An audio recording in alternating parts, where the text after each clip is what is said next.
E na nossa sequência, aqui original, nós temos após o 100 o roll up, como o nome já diz, rolando para cima. Então, um movimento de segmentação de coluna. Nós já vamos aqui também explorar as forças intencionais que acontecem nesse movimento. Então, é um exercício de segmentação da coluna no sentido crânio-sacral. Nós vamos iniciar com as mãos apontando para o teto. Essas mãos não estão apenas apontando para o teto, mas elas estão também querendo alcançar lá no teto. Sempre aquela ideia de oposição de forças. O movimento, o posicionamento firme a partir da articulação do ombro lá na direção da ponta dos dedos. Os pés também, eles não estão simplesmente acomodados no solo, mas eles estão buscando contato lá com a parede, distante. Sempre é muito importante frisar, a posição inicial faz parte do movimento. Então, no método Pilates, as posições iniciais elas são ativas. Então, não é um posicionamento relaxado, não é um posicionamento muitas vezes confortável, mas sim é um posicionamento ativo. Durante a expiração, nós vamos favorecer o movimento de flexão da coluna, chegando até a posição final. Durante todo esse movimento de flexão da coluna, nós vamos buscar esse aspecto de onda, de crescimento. Então, a coluna não vai fazer um movimento simplesmente de flexão fechando, aqui no sentido do fêmur, do tronco sobre o fêmur, mas sim abrindo. Nós vamos querer esse movimento abrindo, ganhando espaço entre as vértebras. Então, a ideia é o alto da cabeça buscar a direção da parede, a mesma direção que a ponta dos pés apontam.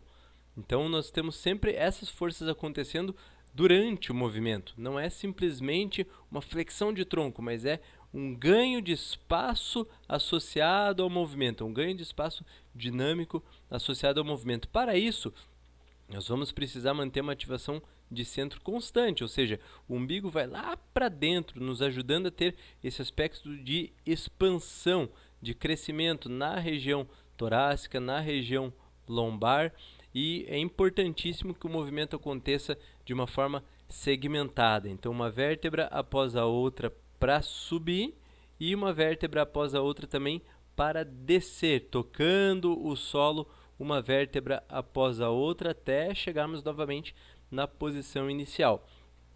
É muito comum nesse exercício o aluno ter dificuldade em relação a essa subida. Então, originalmente, inclusive, existe no mat, no aparelho, na maca, no solo, uma fita que serve para segurar os pés dos alunos para facilitar realmente esse movimento, mas não é o nosso caso aqui. Então, muitas vezes o que acontece? O aluno ele consegue realizar essa flexão do tronco até esse ponto, até tóraco-lombar. Daqui, a força acaba sendo absurda e ele nem sempre consegue realizar essa subida. E a primeira impressão que nós temos é que falta força abdominal. Porém, o que realmente limita esse movimento é a falta da mobilidade na região lombar. Para suprir essa necessidade de uma forma muito eficaz e também para oferecer uma via de aprendizado motor, nós oferecemos uma assistência, como se fosse uma almofadinha, algum suporte para apoiar a lombar desse aluno no solo. Isso vai funcionar de uma forma mágica. Assim, a partir desse suporte, de um suporte, pode ser uma almofadinha, uma toalha dobrada, algum suporte que ofereça esse apoio para a coluna lombar do nosso aluno, para que ele consiga executar esse movimento de subida e a descida de maneira segmentada. Isso vai ajudar o nosso aluno a entender o movimento, a entender as projeções intencionais de força, da maneira como elas devem acontecer, e em pouco tempo nós estaremos não mais dependendo desse acessório de assistência. Então isso é algo recorrente, é algo que funciona, é algo validado na prática, não é teoria, funciona realmente, e nós sabemos que a mobilidade da região lombar interfere em muitos outros movimentos. Então, quando nós recobramos essa mobilidade, a funcionalidade dessa faixa, dessa região central do corpo, vários outros movimentos são realizados de uma forma correta, de uma forma mais controlada, de uma forma harmoniosa, fluida, né, sem impulso, sem sobrecargas, sem compensações. Então, é muito importante utilizar o roll-up como movimento também avaliativo.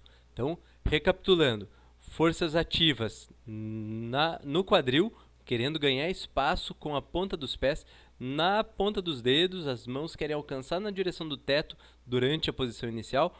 Durante o movimento, nós vamos realizar essa subida uma vértebra após a outra, até chegar à posição final, quando as mãos querem alcançar lá na frente, alongando todo, oferecendo esse alongamento de toda a cadeia posterior, que é com ganho de espaço, sempre abrindo e não fechando, ok? Nós vamos sempre projetar as forças de uma forma posterior, sempre querendo ganhar espaço entre as vértebras. Então, essas são as projeções de forças intencionais que nós vamos realizar no roll-up.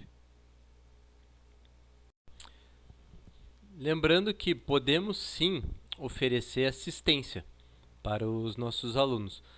Uma via de construção desse movimento, além do suporte ali na região da lombar, é oferecer uma pequena assistência, oferecer um suporte com as mãos mesmo, lá na ponta dos pés dos nossos alunos, ou oferecer um suporte com as mãos direcionando o movimento aqui nas costas dos nossos alunos, ajudando ele a vencer o ponto de maior desafio em relação à mobilidade de coluna.